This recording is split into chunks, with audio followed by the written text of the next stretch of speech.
contente que l'exercice ici n'ait pas révélé une vraie rupture de dialogue entre l'enseignement et la culture, parce que je ne vous cache pas que dans le cadre du PK, ça nous aurait posé un gros problème.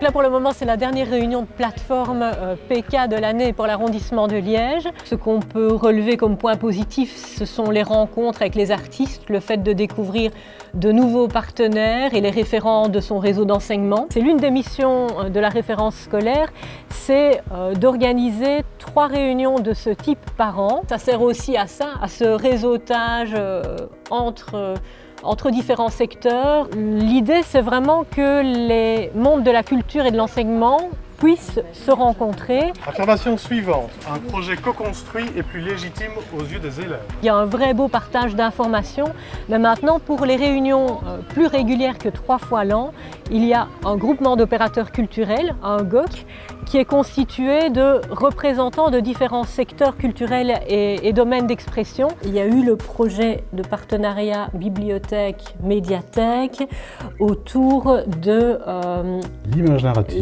narrative et du jeu vidéo.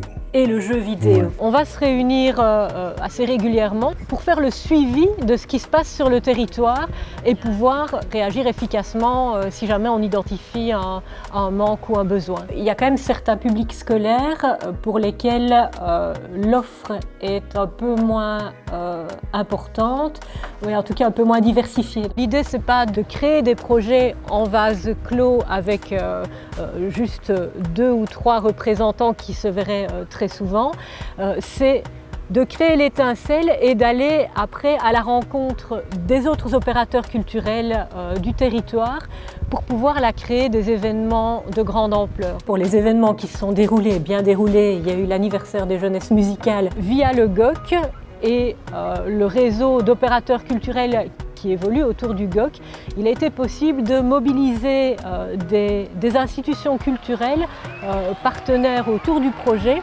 et qui a abouti à un magnifique final où les différents domaines d'expression ont pu se rencontrer. J'adore partager des moments d'échange et le fait de pouvoir faire ça de façon très détendue, en toute convivialité, ça permet vraiment à ce que les messages passent bien, à ce que le dialogue ne soit pas retenu. Et tout ça, eh bien, c'est aussi rendu possible par le temps qui s'est écoulé depuis la première réunion de plateforme jusqu'ici. Donc il y a des liens qui se sont créés, qui consolident réellement le projet.